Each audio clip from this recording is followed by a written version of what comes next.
Working.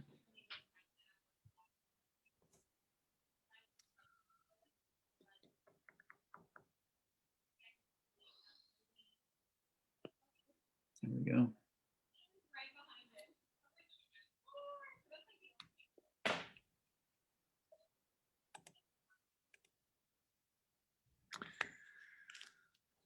All right.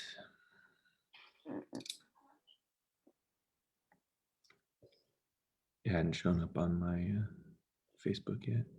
It just popped up here. Oh, there we go. Yeah. Cool. What's the snow update over there, man? It snowed on Sunday, but like not a lot of accumulation. Maybe added a little bit to what was here. Yeah. It's melting mostly. It's still in people's yards and stuff and roofs, but I think we'll see our grass again before we're totally covered, but we'll see. It's so weird. Well, we got a few people with us. We want to thank you for being with us. We're maybe just like a minute or two behind because we had a little bit of technical trouble getting on, but we're glad you're with us. We are looking at the sermons of Jesus in the book of Matthew.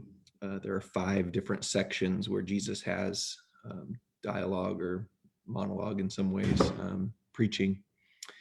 And so right now we're in the Sermon on the Mount, Matthew chapter 5 through 7. Today we're in chapter 5, verses 38 through the end of the chapter, through 48. We'll see if we can get through that together. What we've been noticing in this sermon is that Jesus has introduced the idea of the kingdom of heaven, like God's rule in the lives of men. He's talked some about who it belongs to. Back in the Beatitudes, the kind of character, the kind of pursuits that people that want to be a part of the kingdom are going to have and going to pursue. We're in this section here where he kind of gave a caveat before he started it, saying like, don't think that I came to abolish the law. I came to fulfill it. But all through this section, he keeps saying things like, you've heard that it was said this, but I say to you this.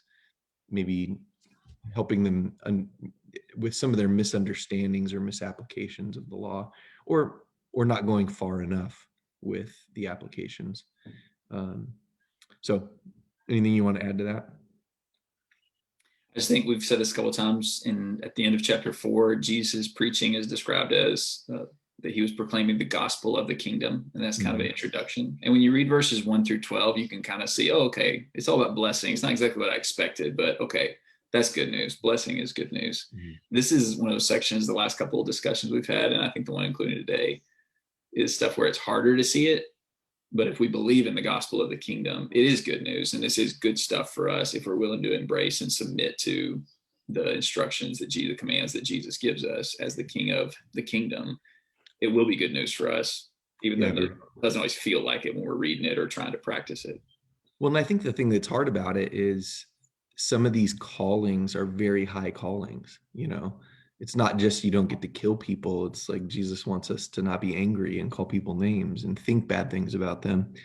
But on the other hand, if you think about why that would be such good news, is if those kind of attitudes or vices or sins of the heart have gripped you for all your life, if you've never been able to not be angry, if you've never been able to not lust, if you've never been able to get out of the things that manifest themselves in some pretty ugly ways, Jesus is proclaiming that if you let him teach you, he'll release you from those.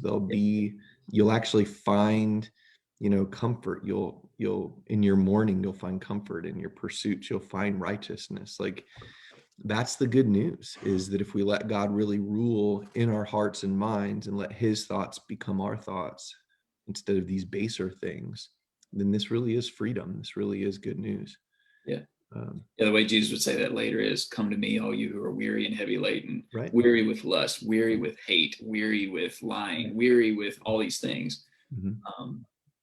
And take my yoke upon you, learn of me, learn from the things I'm telling you, carry the yoke that I'm carrying along with you, but you're going to have to carry it too. And you'll find rest. my burden is a lot easier, Jesus Right. says, than the burdens that you're carrying of sin. The good news is you can find rest for your soul. So I just think it's important to remember in all this stuff that I don't know if at least I feel when I read the Sermon on the Mount, always really convicted, like, man, I don't even know if I'm a Christian at all, in some ways, when you read this stuff. And that's not right, but you feel that because it's kind of hard. But anyway, I'm going on. But I just think that's an important thing to remember. This is good stuff for us and it's good news for us if we'll just embrace it and submit to it. Absolutely. Very good. All right, let's read verses 38 through 48. You have heard that it was said, an eye for an eye and a tooth for a tooth. But I say to you, do not resist an evil person, but whoever slaps you on the right cheek, turn the other to him also. If anyone wants to sue you and take your shirt, let him have your coat also. Whoever forces you to go 1 mile, go with him 2. Give to him who asks of you, and do not turn away from him who wants to borrow from you. You have heard that it was said, you shall love your neighbor and hate your enemy. But I say to you, love your enemies and pray for those who persecute you, so that you may be sons of your Father who is in heaven. For he causes his sun to rise on the evil and the good, and sends rain on the righteous and the unrighteous. For if you love those who love you, what reward do you have? Do not even the tax collectors do the same? If you greet only your brothers, what more are you doing than others? Do not even the Gentiles do the same? Therefore, you are to be perfect as your heavenly Father is perfect.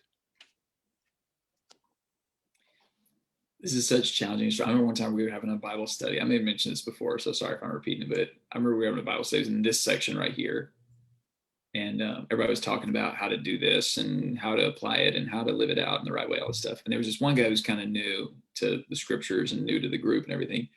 And he looked around, he's like, wait a second, you guys don't think we actually have to do this? And it was like everybody in the group was just like, yeah, I think so. And he was just dumbfounded that was, but it makes sense, like if you don't really know Jesus and if you're new to it, this is like, man, this is cute, Jesus, thank you, but I don't think we're going to really do that. This, like you said earlier, this is an incredibly high calling, both in behavior and the end goal of the behavior, as Jesus lays it out here. Yeah, both Marissa and Laura just made a comment. One of them saying like this is about his kind of love, and the other one says they've got this labeled responsibility of peace. But just think about it. We live in a world where those two concepts are so twisted and so difficult. Like learning how to navigate this life by actually loving people who are opposed to you and being at peace as much as it depends on you with people, man, like who does that?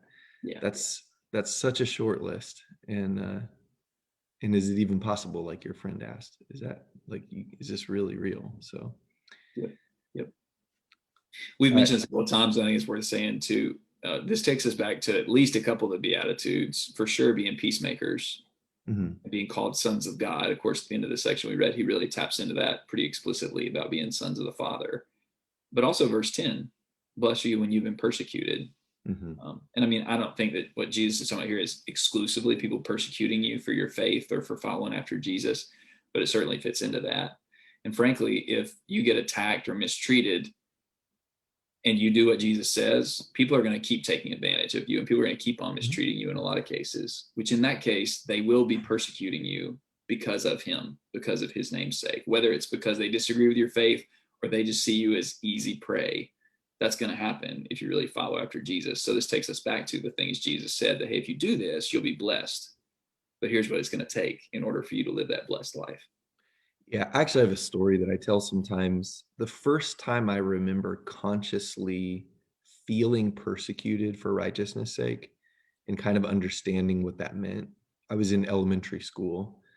And what had happened was some kids were being like mean to me, picking on me, doing some stuff to me. And I had like my best buds around me. And I just sort of shook it off. I like literally remember trying to think like, okay, turn the other cheek, like don't be unkind to them, like don't react the way everybody would react. And so I did, and I kind of like walked away from the situation. And my friends, who I thought were my friends, crawled all over me. I mean, like called me names. They said, what is wrong with you? Why wouldn't you stand up for yourself? Like, what kind of weakling are you? Like shamed me. And I felt it, And in fact, I felt it in such a way that I kind of almost, I felt tempted that next time I wasn't going to let that happen. Yeah. But then I got to thinking about, like, that's exactly what Jesus was saying. Like, you're going to live your life in a way that people are going to like say all kinds of things about you that aren't so. Like, I think there's far more strength needed to turn the other cheek and walk away than Yeah. seek your own revenge. But the world won't always understand that. So Yeah. anyway. Yeah. Because it's really hard. I mean, to me, one of the patterns of at least the instructions in 38 through 42, um, it's not just don't retaliate, because Mhm. that would be hard. Well, I mean, I start like the thing that they heard, which was from the law, but it seems like they sort of, when you read this instruction in the law, it's pretty clear that God's intention was to limit people from going too far in exacting justice and getting vengeful. Hey, you can't do more than just an eye for an eye, a tooth for a tooth. That's it. But it seems like they were like, oh, eye for an eye, let's get it. So they actually missed the whole point of what the law was, not to restrain vengeance, but they took it as license for being vengeful. But Jesus doesn't even just limit that. He says, hey, not only should you not be vengeful, um, you actually should accept mistreatment and just deal Mhm. with it.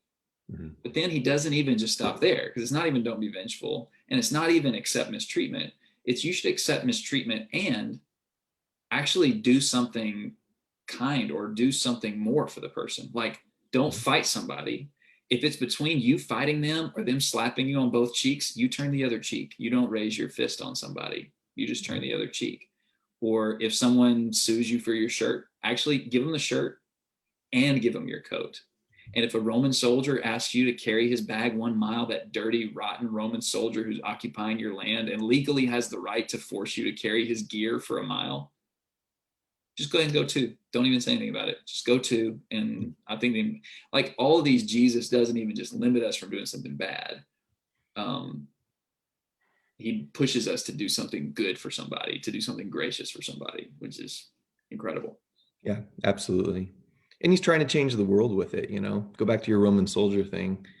I would guess that in Judea, most of the time when a Roman soldier would make somebody carry something, Simon having to carry the cross of Christ, for example, was an example of that. You'd think that probably most of them would drop the pack at a mile, spit on the ground, curse them, say like, be gone. But then they met a Christian who not only like willingly carried it a mile, but probably spoke kindly to him, respectfully, asked him how they were. When they got to the mile marker, the guy looked at him like, what are you doing still walking? It's all right, sir, I'll take it another mile. Imagine how you can change the world with stuff like that. You Yeah. know, um, you've heard the phrase hurt people hurt people. Like, most hurt people that are striking out at others and insulting and hurting others, they sort of justify it, I think, because anytime they do it, people do it right back. What's going to happen in the life of somebody where you won't let them get to you that way, where you'll still be kind to them? Romans chapter 12 talks about that. Um, like heaping coals of fire on their head because you continue to do good for them, even though they're being unkind to you. By the way, that also, Romans 12, that section at the end there, is right before the stuff about government and submitting to government, which is the same thing Jesus is teaching here. Yeah. And I think Christians need to get a little bit more thoughtful about this if the place where we live becomes less hospitable to righteousness. Um, it's both in our individual relationships and our relationship to those that have power. Yeah. Yeah, that's right. I think the big issue of 38 through 42 is this question Sylvia asked. And so, I mean, I just want to read it. I think Mhm. it's really the big question. So if you're being taken advantage of by a friend, should you let them take advantage of you? I find that to be a really hard question because there's so many. I mean, I'll just throw out a couple of thoughts because I don't know what you'd want to add Yeah, to this, no, that's but a great question because this is real. yeah, I mean, I think from this text, part of the answer is yes. As a follower of Jesus who was taken advantage of in Mhm. many circumstances and situations, I think I have to be willing to be taken advantage of. I don't think in every single instance that's always the best thing for another person. Mhm. Jesus himself slipped away from being taken advantage of by being stoned to death or thrown off a Right. cliff. The apostle Paul avoided harm at times whenever he could. So I don't think this means that we have to go looking for harm, or if you have the option to avoid it in some cases, that's wrong always. I think that's actually probably prudent and right, both for your sake and for the other person's sake. But I do think when you read this, when you read stuff in First Peter chapters 2 and 3, especially when you read through a lot of the New Testament, there's a lot of emphasis on being taken advantage of and losing out for the good of someone else. And I think that's the key, is I need to be willing to suffer and even be taken advantage of if it's in the other person's interest.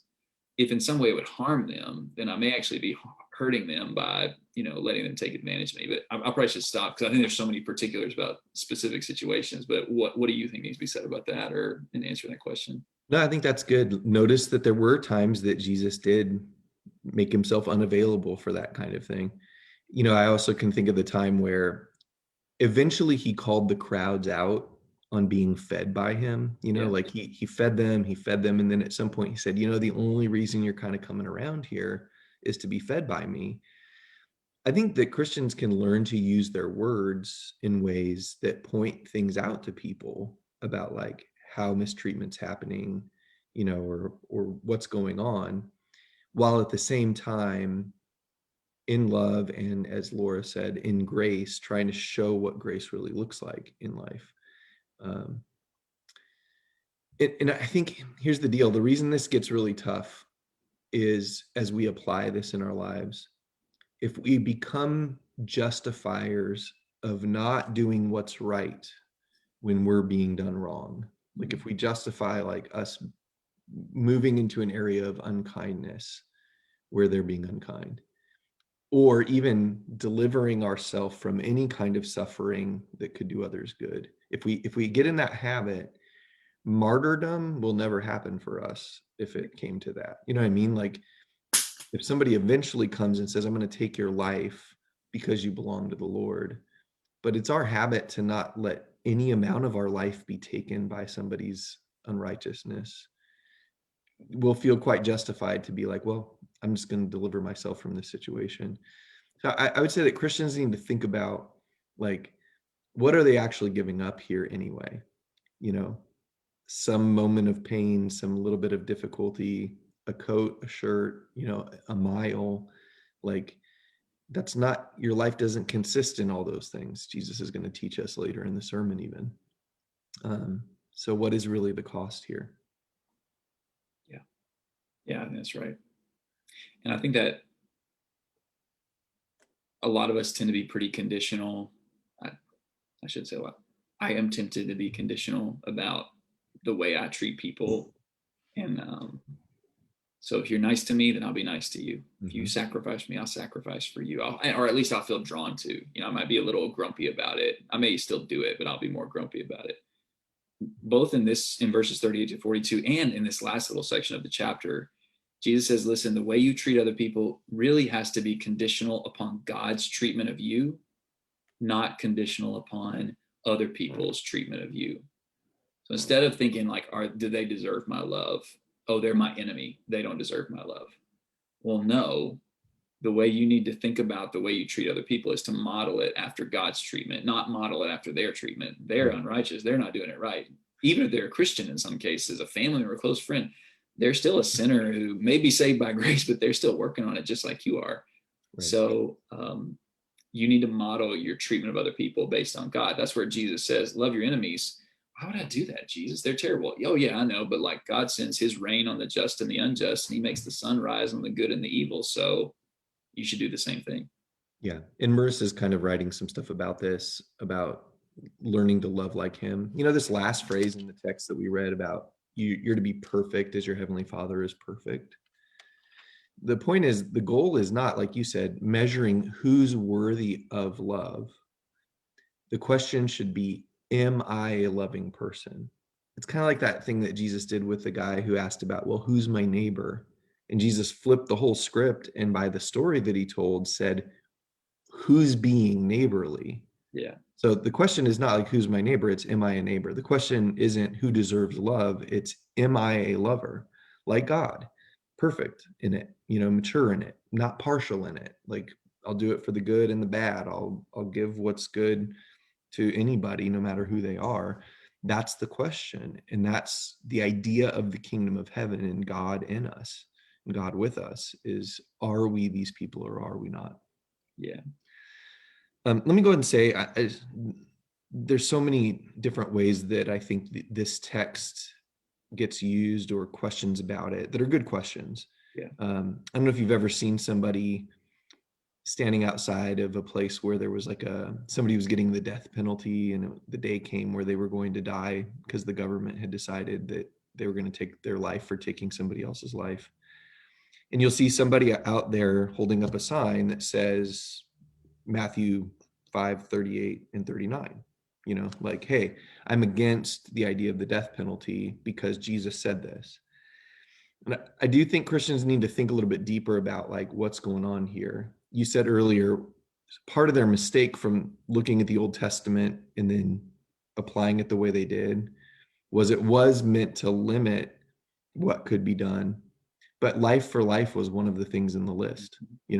That's a fair and just punishment for such a thing. God even said that before the law of Moses in Genesis 9. Should And that Christians taught in the be, New Testament also. and in the New Testament in Romans 13. But like, here's the question: did Jesus saying this mean that we shouldn't believe in things like justice in our justice system? Should a society turn the other cheek to murderers and thieves and all the things that can destroy a society? Should society turn the other cheek? And I think the answer to that biblically is no. And that's actually how they were misusing this text. If you go back and look in the Old Testament, this law was given to those who would be the judges. The mistake was they took it as their own personal, like, permission to do it. To be That would, vengeful. yeah, that would be like in our laws, one of the laws might be if somebody's a thief or somebody's doing whatever, then they can be locked up, behind a cell, however, whatever the punishment is. That'd be like us saying like, okay, well, if anybody ever mistreats me, I've got a room in my house. I'm going to lock them up, feed them bread and water. I'm going to become the judge, the jury, the executioner. And God's like, no, I got people to do that. And Christians need to know Romans 13 says, I've got people to do that. Let them do that. You don't seek your own vengeance. When it comes to your personal relationships, you act like this. So I just think it's worth thinking through that a little bit. Yeah, that's right. And whenever we read through the prophets, you can see that there have been, well, pretty much every society, including Israel, failed in their responsibilities to uphold God's justice. And so God said, okay, now I'm going to punish you rulers who aren't upholding this. And we know that ultimately, and this is the hard part about being a kingdom citizen, is we really look forward to the final judgment day. I don't feel the need to execute judgment on someone who isn't treating me right. Because I know either A, they're going to repent, or B, they will be judged in the end. Right. Second Thessalonians 1, I think, is a really helpful chapter on this that talks about, hey, there's all kinds of people who don't know God and they're not obeying the gospel and they're oppressing you and mistreating you. And they're going to face judgment one day. Mm-hmm. And that frees us up to not have to worry about determining who deserves my treatment or who deserves my love. I just love people, and I rely on God and trust in God, who's a good father who cares for me, and he's a fair judge who's going to punish evil. And so I don't worry about executing justice on my own. I trust in God, either, like you said, through the governing authorities now, or in the final judgment, he'll bring about that fairness and that righteousness. Yeah. And I think one of the New Testament things we're going to learn, and we're going to learn from Jesus himself, is we ought not want judgment for people. Like, yes, judgment's coming, and maybe there's some comfort in that for the most evil people around or whatever. And there's a rejoicing that God's going to deal with evil. Yeah. But on the other hand, the rest of the time, what Christians should be concerned about is, how do I help this person from coming to that judgment? But this is part of the plan. Part of the plan is the way you reach some of the darkest hearts is by being light right in front of them in their darkness. Yeah. You overcome evil with good, Romans 12 says. That's like the evangelistic plan for the most hard-hearted people in the world. But we give up on it so fast. I give up on it so fast when it comes to things like this. We're going to run low on time. Do you want to talk a little bit about the loving your neighbor and your enemy stuff? Why the part of that they heard was love your neighbor. That was from the law, but the hate your enemy part isn't really explicitly said in the law, but why might they have thought that? I don't know.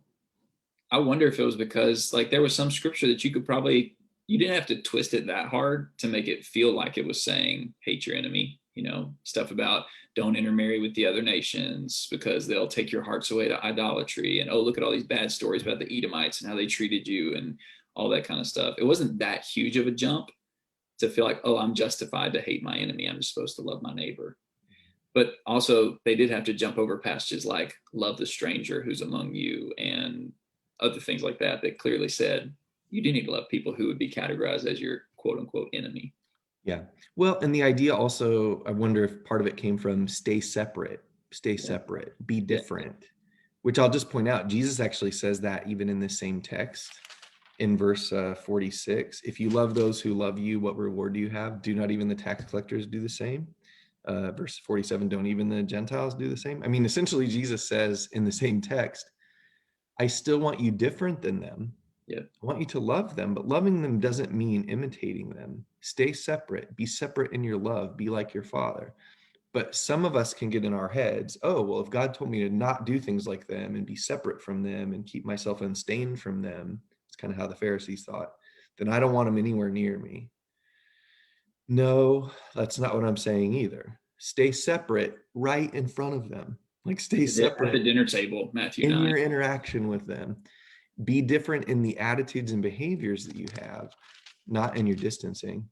Laura pointed out in verse 44, we're told to pray for our enemies. Think about this for just a second. If God tells me to pray for my enemies, what's that going to do? Like if I legitimately take that on as a discipline, I'm going to pray for my enemies. I'm going to pray for them all the time. I'm going to pray for their good. I'm going to pray for their soul. I'm going to pray. I'll tell you one of the things that's going to happen is you're either going to stop hating them or you're going to stop praying. Yeah. One of those two things is going to happen because it becomes really uncomfortable to keep wishing somebody good when you really hate them. You're either going to soften your heart toward them and like change your ways, or you're just going to give up praying. But he doesn't give us that option. He doesn't say like, "Yeah, you don't have to pray for him." He's like, "No, pray for him. See how that'll change your heart. See what that'll do for you." Anyway. Yeah, I love that. The other thing I love about this teaching is Jesus helps us reshape the way we think about what our relationships are all about. Mm-hmm.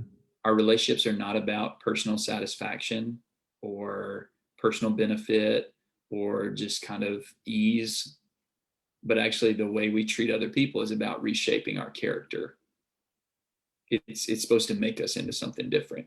So if I'm having trouble in my marriage with loving my enemy, because sometimes a person's spouse is their enemy whenever things are going on at home, or a coworker or some neighbor or whatever, Mm-hmm. and that person's my enemy, I just think I'm out of here. I'm going to divorce them, or I'm going to lie to them so I can get them off my case, or I'm going to whatever. I'm not going to go settle the problem that we have. Back to what we read in chapter 5, 21 and 26.